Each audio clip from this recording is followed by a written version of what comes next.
Oh, Muffin, is this really the argument you want to have with me? I used to be an elected member of a school board for a local school district, so I'm pretty well aware of how school districts are funded. The federal government accounts for at most about 8% of school district budgets. State and local sources are primarily the funding mechanisms for public schools in this country. So if you didn't know, the primary way that public schools are funded is via local property taxes. And that's why, depending on the economics of the environment, if it's a rich area or poor area, those public schools really are better at preparing students for the workforce ahead, better preparing them for better schools and colleges. Most of the funding that goes to local school districts from the federal government comes in the form of Title I funding, which is reserved for school districts with a lot of low-income students. Unfortunately for you, that talking point goes out the window.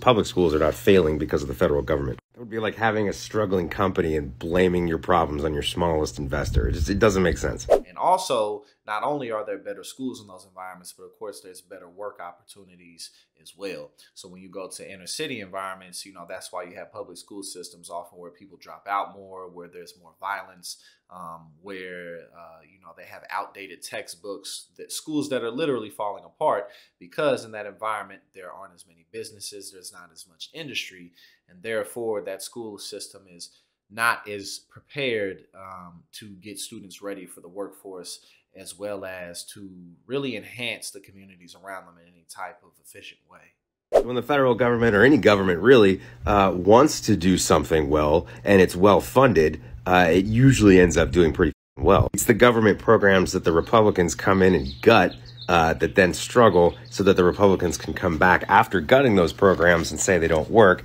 and that they need to be gutted further. And as my man so eloquently pointed out, one of the biggest moves in the conservative playbook is to get elected and then go into government agencies, destroy them, gut them, and then say, see, this is why we don't need them, just get rid of it.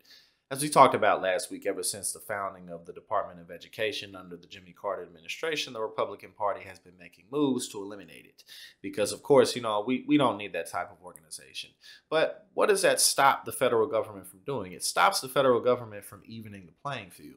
Now, obviously, there's a variety of ways to, change around the tax code or figure out ways to better fund public schools. But this is a clear indication of a huge area where policy needs to be shifted. We really, really need to figure out a better way on how to fund our public education, because without it, we're just going to have everything privatized, and then our country is going to dumb down even more than it already has. So no, you're wrong. When conservatives aren't choking the life out of government programs to make some sort of ideological point, government programs that are well funded actually do very, very well. Listen, if there's any area where the federal government really needs to play a bigger role right now, it's in overhauling our public education system.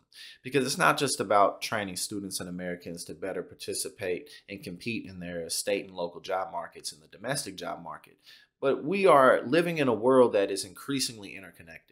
And we're falling behind the rest of the world in modern science and just basic things like sociology, understanding the financial world. We live in an educational system that's built for the past, that's still training us to have all these office jobs, that's not really training us to move forward into things like virtual reality and the metaverse. That is important because we can't leave something that large up to states and localities. So moving forward, that's definitely going to be a larger policy discussion. What are we going to do about overhauling our public education system and making it better so that we can truly be #1 in the world and not just go by the branding like we claim we are?